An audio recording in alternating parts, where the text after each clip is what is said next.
Hello friends, welcome to defence classes में आपका स्वागत है।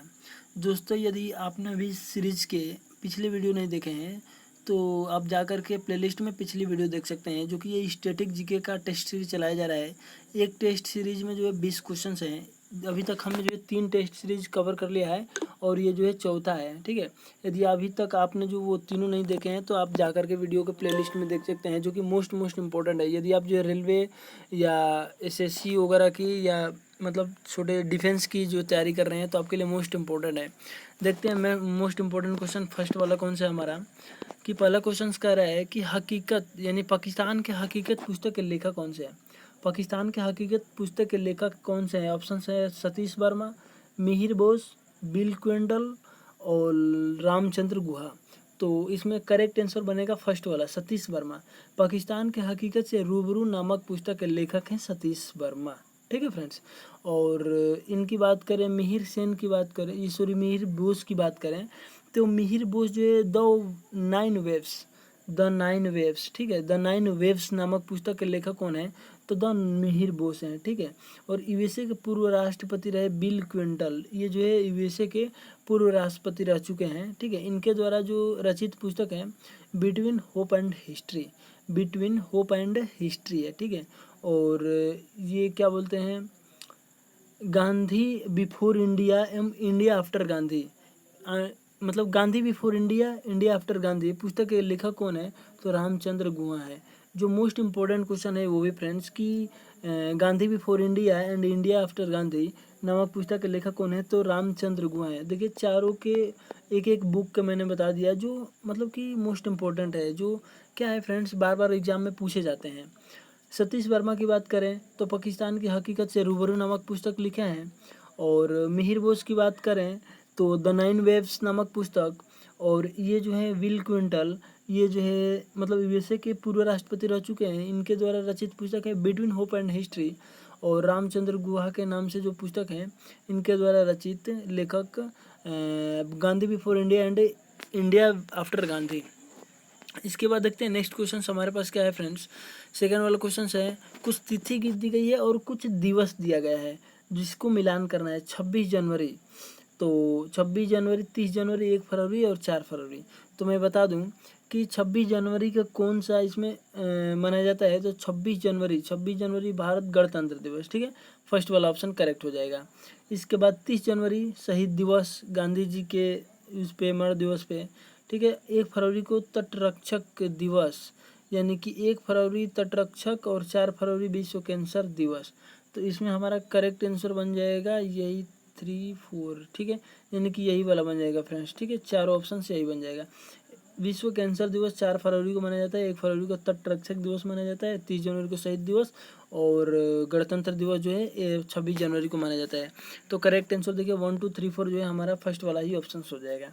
इसके बाद देखते हैं नेक्स्ट क्वेश्चन हमारे पास कौन सा है। थर्ड नंबर क्वेश्चन ये है कि चितान वसल गुफा चित्रकलाएं मतलब किस राज्य में स्थित हैं और किस धर्म से रिलेटेड हैं, ये ऑप्शन पूछा है। तो चितान वसाल जो गुफाएं हैं इसमें ऑप्शन देखिए, तमिलनाडु बौद्ध धर्म, केरल जैन धर्म और केरल बौद्ध धर्म और तमिलनाडु जैन धर्म। तो जो चितान वसल गुफाएं चित्रकलाएं हैं ये जो है तमिलनाडु में स्थित है। ठीक है, और जैन धर्म से रिलेटेड है। किससे रिलेटेड? जैन धर्म से रिलेटेड, तमिलनाडु में स्थित है। इसके बाद बात करें कि पुलियार माला जैन मंदिर केरल के वायनाड जिले में स्थित है। ठीक है, जैन मंदिर जो पुलियार माला है फेमस मंदिर है वो कहाँ स्थित है? तो वो जो है केरल के वायनाड जिले में स्थित है। और चितान वसाल का अर्थ क्या होता है? चितान वसाल का अर्थ होता है जैन सिद्धों का निकास। अगर अर्थ जानते हैं तो धर्म आप जो है करेक्ट कर सकते हैं। और ये कहाँ है बस ये याद करना होगा। तो चितान वसाल जो है तमिलनाडु में ये गुफा। और ये किस धर्म से रिलेटेड है? तो जैन धर्म से रिलेटेड है, क्योंकि चितान वसल का मतलब ही होता है जैन सिद्धों का निवास। ठीक है, जैन सिद्धों का निवास को क्या बोलते हैं? चितान वसल। चितान वसल गुफा के चित्र जो है पल्लव राजवंश के शासक महेंद्र वर्मन द्वारा जो है बनाए गए थे। किनके द्वारा? महेंद्र वर्मन द्वारा बनाए गए थे। ये तमिलनाडु के महाबलीपुरम के पास वराह गुफा स्थित है।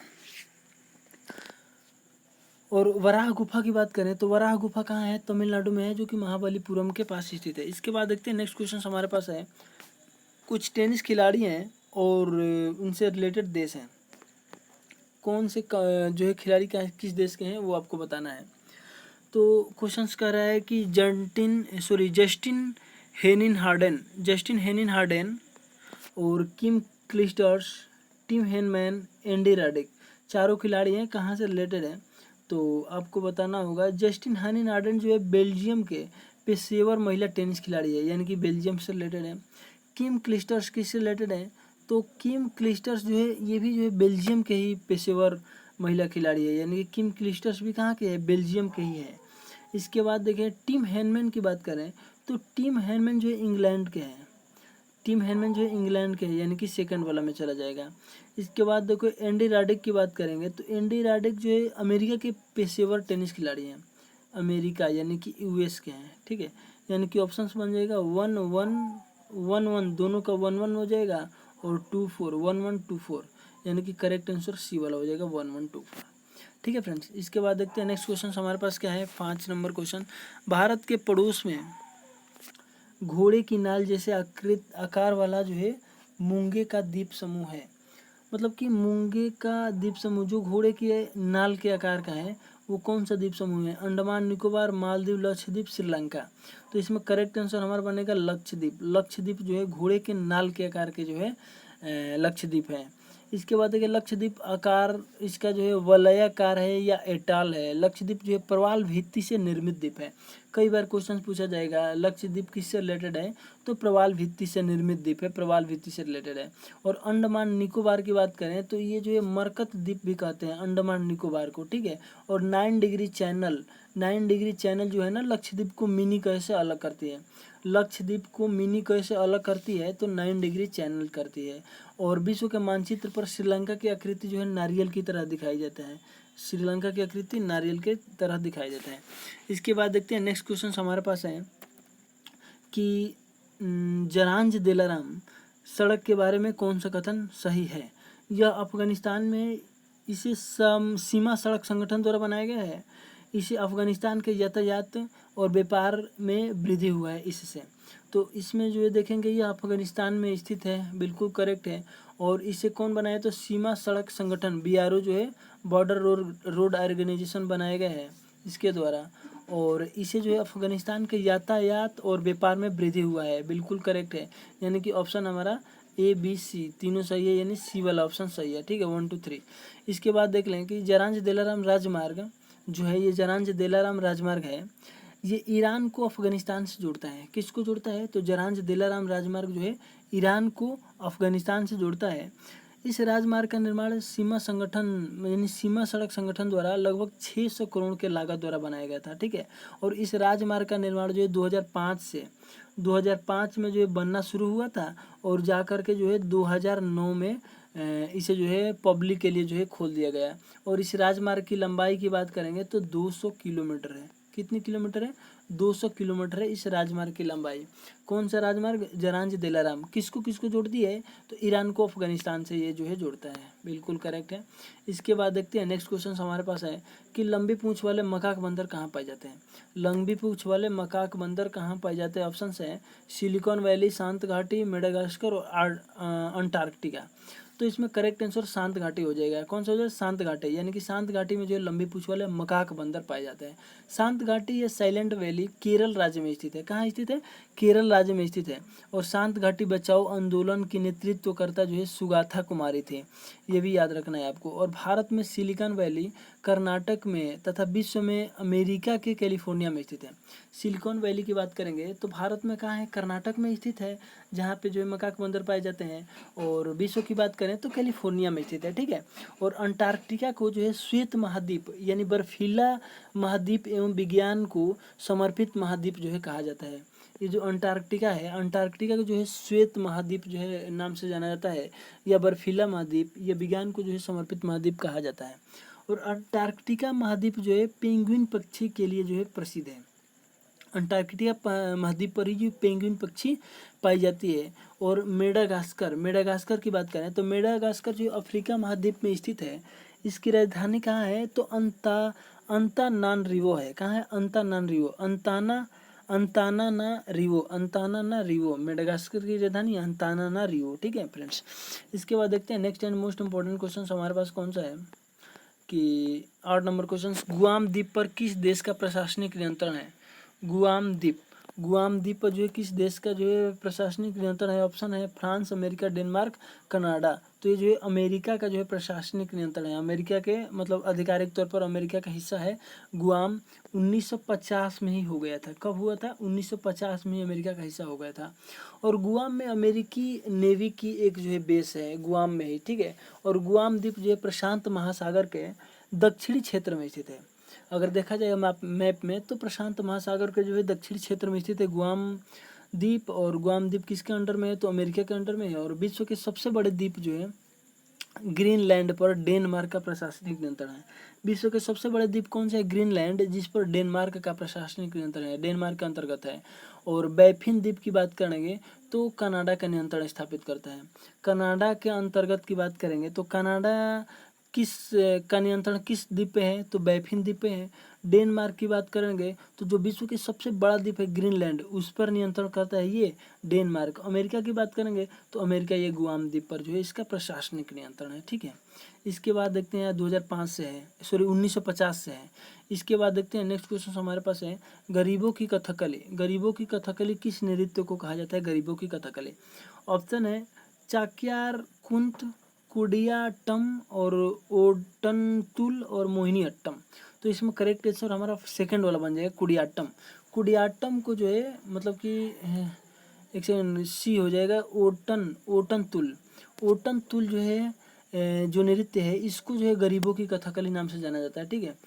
तो ओटनतुल को जो है गरीबों की कथकली नाम से जो है जाना जाता है। और चक्यार कत्थु एकल नृत्य है। चक्यार कत्थु की बात करेंगे तो वो जो एकल नृत्य है जिसमें कलाकार स्वयं को सांप की भांति प्रस्तुत करता है। और मोहिनीअट्टम की बात करेंगे तो ये जो है केरल की शास्त्रीय नृत्य है मोहिनीअट्टम, ठीक है। और केरल में अच्छी फसल की खुशी मनाने के लिए कोइटा कुली, ये जो कोइटा कुली नाम की एक जो है नृत्य जो पुरुषों और स्त्रियों द्वारा प्रस्तुत किया जाता है। कोई कोट्टी कुली जो है वो कहाँ पे होता है? तो मतलब कि केरल में होता है। और मोहिनीअट्टम केरल का शास्त्रीय नृत्य है। तो ये हम जानेंगे गरीबों की कथकली किस नृत्य को कहते हैं? तो ओटनतुल को बोलेंगे, ठीक है। इसके बाद देखते हैं नेक्स्ट क्वेश्चन हमारे पास है निम्नलिखित वर्षों में से किस वर्ष बीएसएनएल की स्थापना हुई थी? मोस्ट इंपोर्टेंट क्वेश्चन, बीएसएनएल का स्थापना कब हुआ था? जो भारत संचार निगम लिमिटेड है 2000 में हुआ था। कब हुआ था फ्रेंड्स? 2000 में जो है हुआ था। देखिए ऑप्शंस में होगा आपके पास जो फर्स्ट ऑप्शन ये है 2000, ठीक है। तो बीएसएनएल की स्थापना 2000 में हुआ था, भारत संचार निगम लिमिटेड। बीएसएनएल एक जो है सार्वजनिक संचार कंपनी है। बीएसएनएल का मुख्यालय कहाँ है? तो इसका हेडक्वार्टर जो है न्यू दिल्ली में लोकेटेड है। और बीएसएनएल जो भारत का सबसे पुराना संचार सेवा प्रदाता है। नेक्स्ट क्वेश्चन देखें कि जर्मन साम्राज्य की स्थापना किसने किया था? जर्मन साम्राज्य की स्थापना की बात करेंगे तो option count Bismarck, Hitler, Karl Marx और मोल्टन। तो करेक्ट आंसर हो जाएगा ए वाला, यानी कि काउंट बिस्मार्क द्वारा जो है जर्मन साम्राज्य की स्थापना किया गया था। काउंट बिस्मार्क ने 1871 में एकीकृत जो है जर्मन साम्राज्य की स्थापना किया था। कब किया था? 1871 में जर्मन साम्राज्य की स्थापना किया था। किसने? काउंट बिस्मार्क ने किया था। क्लियर है। इसके बाद देखिए जर्मन में एक राष्ट्रीय आंदोलन का प्रारंभ जो है प्रशा से हुआ था। कहाँ से हुआ था? राष्ट्रीय आंदोलन का प्रारंभ जो है प्रशा से हुआ था। प्रारंभिक अवस्था में बिस्मार्क उदारवादी विचारधारा का कट्टर विरोधी था और प्रजातंत्र में उसकी जो है कोई आस्था नहीं थी, ठीक है, बिस्मार्क। इसके बाद बात करें जर्मनी में आर्थिक राष्ट्रवाद का जनक जो है फ्रेडरिक लिस्ट को माना जाता है। फ्रेडरिक लिस्ट को जो है आर्थिक राष्ट्रवाद को, जर्मन में आर्थिक राष्ट्रवाद को का जनक फ्रेडरिक लिस्ट को माना जाता है। और कार्ल मार्क्स की बात करेंगे तो कार्ल मार्क्स जो है वैज्ञानिक समाजवाद का जनक कहा जाता है। कार्ल मार्क्स को वैज्ञानिक समाजवाद का जनक। और हिटलर की बात करें तो हिटलर जो है जर्मनी के एक शासक थे, ठीक है। तो देखिए सभी जो है जर्मन से रिलेटेड दिया गया है, इसलिए आपको कन्फ्यूजन नहीं होना है। यानी कि जर्मन साम्राज्य की स्थापना किसने किया था? तो काउंट मार्क्स ने किया था। और कार्ल मार्क्स की बात करेंगे तो ये जो वैज्ञानिक समाजवाद का जनक कहा जाता है इनको। और जर्मन के एक जो है शासक थे कौन? हिटलर। इसके बाद देखिए नेक्स्ट क्वेश्चन हमारे पास है 12 नंबर कि निम्नलिखित युग्मों में से कौन सा एक सुमेलित नहीं है? एपिको आंदोलन, चिपको आंदोलन, नर्मदा आंदोलन और शांत घाटी आंदोलन। देखिए चारों के बारे में पता होना चाहिए तब जाके आप करेक्ट करेंगे आंसर। तो एपिको आंदोलन पी हेंगड़े द्वारा, ठीक है, ये भी सही है। चिपको आंदोलन एल बहुगुणा द्वारा किया गया था, ये भी सही है। नर्मदा बचाओ आंदोलन मेधा पाटेकर द्वारा, ये भी सही है। यानी जो शांत घाटी आंदोलन है बाबा आमटे, ये सुमेलित नहीं है। क्यों सुमेलित नहीं है?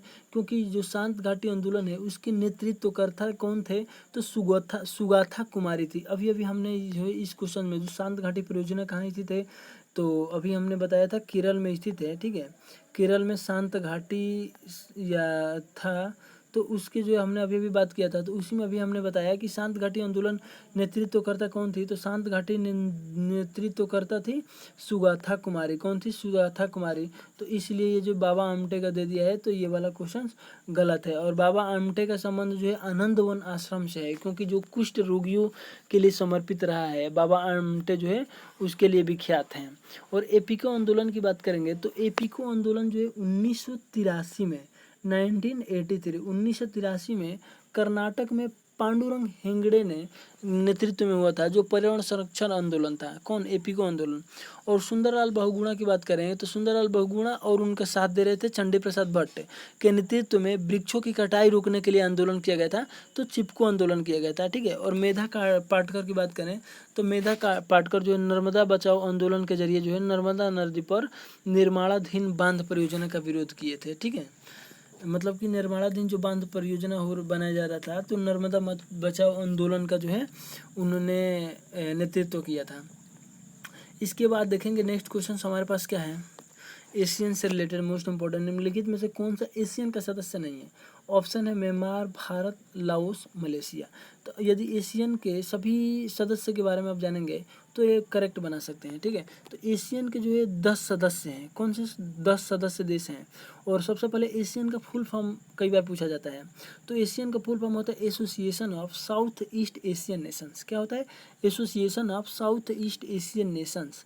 और 8 अगस्त 1967 सन आपको याद रखना है, 8 अगस्त 1967 को बैंकाक घोषणा या आसियान घोषणा से एशियन की स्थापना हुई थी। एशियन की स्थापना कब हुआ? 1967 में। एशियन की स्थापना कब हुआ? 1967 में। इसका फुल फॉर्म क्या होता है? Association of south east Asian nation. इसका मुख्यालय कहाँ है? मोस्ट इंपॉर्टेंट हेडक्वार्टर, तो एशियन का मुख्यालय है जकार्ता। कहाँ है फ्रेंड्स? जकार्ता में है। और इसके 10 देश कौन कौन से हैं वो आपको पता होना चाहिए, ताकि इसको करेक्ट बना सकते हैं। तो जो भारत है ना, वो एशियन के जो सदस्य नहीं है। इसमें 10 देश हैं। ब्रुनेई, देखिए 1 बाई 1 करके मैं बता रहा हूँ, याद कर लेना है। Brunei, Cambodia, Indonesia, Laos, Malaysia, Myanmar, Philippines, Singapore, Thailand एवं वियतनाम है, ठीक है। तो इसमें जो है भारत जो है एशियन का सदस्य नहीं है। तो आपको याद क्या करना है, मतलब बार बार ये पूछा जाता है, भारत दे देता है ऑप्शन में और भारत नहीं है, आपको ये याद कर लेंगे ना तो आप जो है बच जाएंगे इससे। तो भारत जो है एशियन का सदस्य नहीं है। और एशियन का स्थापना कब हुआ था? 1967 में हुआ था। और इसका फुल फॉर्म क्या होता है? Association of south east Asian Nations होता है। और 10 जो है सदस्य देश हैं इसके। और एशियन का आदर्श वाक्य याद कर लेना है आपको, एक दृष्टि, एक पहचान, एक समुदाय। क्या होता है फ्रेंड्स? एक दृष्टि, एक पहचान, एक समुदाय, ये जो एशियन का आदर्श वाक्य है। इसके बाद देखते हैं नेक्स्ट क्वेश्चन है, भारत भारती के लेखक कौन है? भारत भारती के लेखक कौन है? और ऑप्शन है हमारे पास मैथिली शरण गुप्त, सूर्यकांत त्रिपाठी निराला, महादेवी वर्मा और रामधारी सिंह दिनकर। तो भारत भारती के लेखक है मैथिली शरण गुप्त, यानी कि फर्स्ट वाला ऑप्शन हमारा करेक्ट हो जाएगा। यह रचना जो है देश प्रेम के ओतप्रोत कविताओं से संबंधित है। और इनकी बात करें कि सूर्यकांत त्रिपाठी निराला की रचनाएं की बात करें तो कुकुरमुत्ता, बिलेसर, बकरिया या निरुपमा इत्यादि जो रचनाएं हैं वो सूर्यकांत त्रिपाठी निराला जी की है। और महादेवी वर्मा की बात करें तो महादेवी वर्मा को उनकी रचना जो है यामा हेतु 1982 में ज्ञानपीठ पुरस्कार जो है मिला था। महादेवी वर्मा को ज्ञानपीठ पुरस्कार कब मिला था? 1982 में मिला था। कब मिला था? 1982 में। और यामा एक रचना थी उसी के तहत जो है मिला था, ठीक है, उसके लिए। इसके बाद बात करें रामधारी सिंह दिनकर जी की बात करें, रामधारी सिंह दिनकर की, तो रसीम रथी उर्वशी, संगीत, संस्कृत के 4 अध्याय इत्यादि, ये सब जो है रामधारी सिंह दिनकर की रचना है। तो उर्वशी जो है बहुत बार पूछा जाता है। इसके बाद देखते हैं नेक्स्ट क्वेश्चन हमारे पास है, धर्म की उन्नति के क्षेत्र में सराहनीय प्रयास हेतु कौन सा पुरस्कार प्रदान किया जाता है? धर्म की उन्नति के क्षेत्र में सराहनीय प्रयास हेतु ऑप्शन है हमारे पास टेम्पल्टन पुरस्कार, कर्लिंग पुरस्कार, गोल्डन वायर पुरस्कार और ग्लोबल 500 पुरस्कार। अब तो इसमें करेक्ट आंसर यही हो जाएगा फर्स्ट वाला, यानी कि टेम्पल्टन पुरस्कार जो है, टेम्पल्टन पुरस्कार जो है धर्म की उन्नति के क्षेत्र में सराहनीय प्रयास हेतु जो है दिया जाता है। और इस पुरस्कार की शुरुआत कब हुआ था, तो 1972 में। इस पुरस्कार की शुरुआत जो है 1972 में सर जॉन टेम्पल्टन द्वारा किया गया था, इसलिए जो है अपने नाम पे ये किए थे टेम्पल्टन पुरस्कार। इसके बाद यूनेस्को द्वारा जो है विज्ञान संचार के क्षेत्र में अभूतपूर्व योगदान हेतु जो है कलिंग पुरस्कार दिया जाता है। कलिंग पुरस्कार किस क्षेत्र से रिलेटेड है, तो विज्ञान संचार से रिलेटेड है, ठीक है। और ग्लोबल जो गोल्डन बियर पुरस्कार है, गोल्डन बियर पुरस्कार जो है फिल्मों के क्षेत्र में दिया जाता है, गोल्डन बियर पुरस्कार फिल्म के क्षेत्र में। और गोल्डन जो 500 पुरस्कार है ये पर्यावरण प्रतिरक्षा हेतु जो है दिया जाता है। इसके बाद देखिए नेक्स्ट क्वेश्चन हमारे पास है कि गोवा में स्थित मशहूर चर्च जो सेंट फ्रांसिस जेवियर का पार्थिव शरीर रखा गया है उस, और यह जो यूनेस्को की विश्व धरोहर सूची में भी है, वो कौन सा है, उसके नेम बताना है आपको। तो इसमें देखिए ऑप्शन से 4 है कि बोम जीसस का बसिलिका, हमारी माउंट लेडी यीशु का पवित्र हृदय और सेंट मेरी बसिलिका। तो जो गोवा में स्थित मशहूर चर्च का नाम है बोम जीसस। क्या है फ्रेंड्स, बोम जीसस। ऑप्शन कौन सा है, फर्स्ट वाला बोम जीसस का बसिलिका। बोम जीसस की बसिलिका जो है यहीं पे जो है सेंट फ्रांसिस का जो है पार्थिव शरीर रखा गया है और इसको जो है विश्व विरासत मतलब कि धरोहर सूची में शामिल किया गया है यूनेस्को की। और सेंट फ्रांसिस जेवियर की पार्थिव शरीर को कांच के एक ताबूत में रखा गया है जो हर 10 साल में दर्शन के लिए रखी जाती है, ठीक है फ्रेंड्स। और सेंट फ्रांसिस जेवियर जो है स्पेन के ईसाई मिशनरी थे। क्या थे, स्पेन के ईसाई मिशनरी थे। सेंट मैरी बेसिलिका जो है की बात करें तो सेंट मैरी बेसिलिका जो है ये बेंगलुरु में स्थित जो है एक कैथोलिक चर्च है, ठीक है। इसके बाद देखते हैं नेक्स्ट क्वेश्चन हमारे पास कौन से हैं। कन्फ्यूशियस कौन था। ऑप्शन है तिब्बत का एक प्रधान रसोइया, एक चीनी दार्शनिक, चीन में वसंत एवं शरद ऋतु का एक प्रसिद्ध चित्रकार और कोरियाई सामंत। तो इसमें करेक्ट आंसर बन जाएगा हमारा सेकंड वाला, एक चीनी दार्शनिक था। कन्फ्यूशियस एक जो है चीनी दार्शनिक था। कन्फ्यूशियस के दर्शन को मानने वाले कन्फ्यूशियसवाद धर्म को जो है समर्थक कहलाते हैं। कन्फ्यूशियसवाद शांति, न्याय, मानवता के लिए जो है प्रेम जोर देती है, ठीक है फ्रेंड्स। इसके बाद देखते हैं नेक्स्ट क्वेश्चन हमारे पास कौन सा है। गोल्डन नाथ पेगोडा किस देश में है। शायद मैं इस क्वेश्चन का जो है डिस्कस कर चुका हूँ पहले ही, ठीक है। तो गोल्डन रॉक जो पेगोडा है ये जो म्यांमार में स्थित है। ऑप्शन देखिए श्रीलंका, म्यांमार, नेपाल, चीन। तो करेक्ट आंसर बन जाएगा हमारा जो है म्यांमार में स्थित है golden rock pagoda. Golden rock pagoda जो है करीब 25 फीट यानी कि 25 फीट ऊंचा है। गोल्डन रॉक जो है पेगोडा म्यांमार में 25 फीट ऊंचा है। एक भारी भरकम पत्थर है, ये भारी भरकम पत्थर जो एक दूसरे के ढाल पर जो है टिका हुआ है। पौराणिक कथा के अनुसार यह भगवान बुद्ध के बालों से घिरा हुआ है, मतलब कि उसके अनुसार देखा जाए तो भगवान बुद्ध के बालों से घिरा हुआ है, ठीक है। और श्रीलंका में बौद्ध धर्म से संबंधित, श्रीलंका की बात करेंगे तो श्रीलंका में जो है बौद्ध धर्म से संबंधित दाम्बुला गुफा मंदिर, गल विहार, मिंटेल शिथर और टूथ का मंदिर इत्यादि जो प्रसिद्ध स्थान है। तो श्रीलंका के जो कुछ स्थानों के नाम दिया जाएगा और पूछा जाएगा किस धर्म से रिलेटेड है। तो बस जो फेमस है मैं बता रहा हूँ, दाम्बुला गुफा मंदिर, गल विहार है, मिंटेल शिखर है और टूथ का मंदिर, ये सब जो है बौद्ध धर्म से रिलेटेड है। और गौतम बुद्ध का जन्म स्थली जो है लुम्बिनी में नेपाल में हुआ था, नेपाल में स्थित है, ठीक है, लुम्बिनी में। और बुद्ध की स्प्रिंग टेम्पल जो प्रतिमा है वो जो है चाइना में स्थित है। कहाँ है, जो स्प्रिंग जो टेम्पल प्रतिमा है वो चाइना में स्थित है। इसके बाद देखते हैं नेक्स्ट क्वेश्चन हमारे पास है। टेनिस में हार्ड कोर्ट वह होता है जिसकी सतह किसकी बनी होती है, कंक्रीट, मिट्टी, घास, कारपेट। तो इसमें जो है कंक्रीट की बनी होती है। जो टेनिस में जो हार्ड कोर्ट होता है ना वो कंक्रीट की बनी होती है। और हार्ड कोर्ट कंक्रीट अथवा असफाल्ट से बनी होती है तथा इसे एक्राइलिक मटेरियल से ढका जाता है, ठीक है। और ऑस्ट्रेलियन ओपन एवं यूएस ओपन हार्ड कोर्ट पर ही खेला जाता है। जो 4 जो नहीं ओपन टूर्नामेंट होता है tennis tournament, Australian open tennis tournament, US open tennis tournament, French open tennis tournament और विंबलडन, ठीक है, टेनिस टूर्नामेंट। तो इसमें जो है ऑस्ट्रेलियन जो है वो हार्ड कोर्ट पे खेली जाती है। जो यूएस ओपन टेनिस टूर्नामेंट है वो भी हार्ड कोर्ट पे खेली जाती है। तो 2 आपको याद रखना है, ए यानी कि ऑस्ट्रेलियन और यूएस दोनों जो है हार्ड कोर्ट पे ही खेली जाती है। जो फ्रेंच है वो मिट्टी पे खेला जाता है, विंबलडन घास पे खेला जाता है। आपको बिल्कुल याद रख लेना है, ठीक है। 4 है ही। देखिए, एक ए से ऑस्ट्रेलियन, यू से यूएस, तो ए और यू दोनों जो वॉवेल मिल गया वो हार्ड पे, ठीक है। दोनों जो वॉवेल है वो हार्ड है, आपको याद रख लेना है कि दोनों वॉवेल हार्ड है, यानी कि ऑस्ट्रेलियन और यूएस दोनों हार्ड कोर्ट पे, और फ्रेंच मिट्टी और विंबलडन घास। इसके बाद देखिए, इस्टापू नामक जो खेल है वो कारपेट पे खेला जाता है। कारपेट पे जो इस्टापू नामक खेल जो है खेला जाता है। इसके बाद देखेंगे last question, most important question हमारा कौन सा है कि तीसरी पीढ़ी उस एंटी टैंक मिसाइल का नाम क्या है जिसका राजस्थान में डीआरडीओ द्वारा सफलतापूर्वक परीक्षण किया गया था। डीआरडीओ द्वारा परीक्षण किया गया था उस एंटी टैंक मिसाइल का नाम बताइए फ्रेंड्स। ऑप्शन है अग्नि, नाग, कोबरा, तूफान। तो इसमें करेक्ट आंसर बन जाएगा नाग। एंटी टैंक मिसाइल नाग है ये, ठीक है, दाग और भूल जाओ। तो ये जो नाग मिसाइल है इसी को जो है डीआरडीओ द्वारा सफलतापूर्वक राजस्थान में किया गया था। तीसरी पीढ़ी के एंटी टैंक मिसाइल है। नाग की मारक क्षमता की बात करेंगे ना तो 4 किलोमीटर होती है, और हेलीकॉप्टर से 5 किलोमीटर, ठीक है। हेलीकॉप्टर से 5 किलोमीटर और नाग की मारक क्षमता जो है 4 किलोमीटर ज़मीन से होती है। और यह जो है पूर्ण रूपेण स्वदेशी मिसाइल है, अपने भारत निर्मित है, ठीक है, अपने देश से निर्मित है स्वदेशी मिसाइल। कौन सी? नाग है। और इसका नाम बदल करके अब ध्रुवस्त्र मिसाइल रखा गया है, नाग को ही। और अग्नि जो है, अग्नि की बात करेंगे तो ये जो सतह से सतह में मार करने वाली मिसाइल है।